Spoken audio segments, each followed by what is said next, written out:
In 2026, a terrifying virus rapidly spread across the globe. Those infected with the virus would gradually turn to stone. The virus spread at an extremely fast rate, and once the infected person's body became completely petrified, they would lose their life entirely. As a nurse, Anna had witnessed countless patients die, but there was nothing she could do about it. However, when Anna returned home from work, she discovered her daughter drunk and lying in the bathtub. The mother immediately removed her daughter's clothes to bathe her, but Anna was horrified to find a new tattoo on her daughter's hand. This instantly sent her into a panic.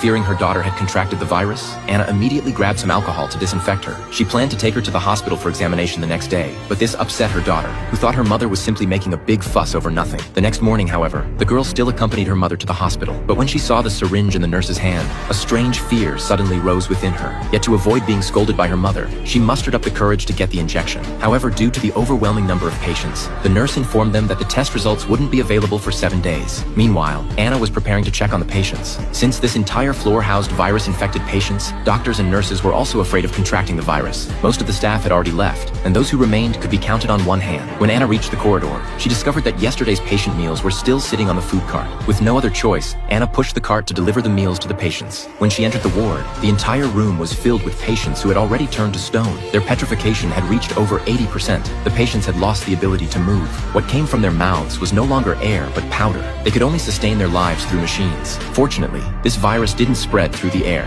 Just as Anna was delivering food to the last patient, she discovered that the person had completely petrified and lost their life entirely. Anna felt deeply disheartened, but there was nothing she could do to treat them. She unplugged the equipment from the patient's body and covered them with a white sheet. At the same time, the girl had finished her examination and returned to school, but she felt an unbearable itching all over her body. Just as the girl kept scratching her arm, the teacher suddenly called on her to answer a question, but the girl hadn't noticed that the wound on her arm had split open. Blood dripped down her arm onto the desk. The classmates were terrified when they saw this. The teacher quickly told the girl to go to the infirmary to treat her wound. The classmates urged her to leave immediately, as if the girl had become a demon. Seeing this, her boyfriend immediately chased after her, but instead of going to the infirmary, the two hid in the bathroom and began kissing in secret. Little did they know, this act would lead to lifelong regret.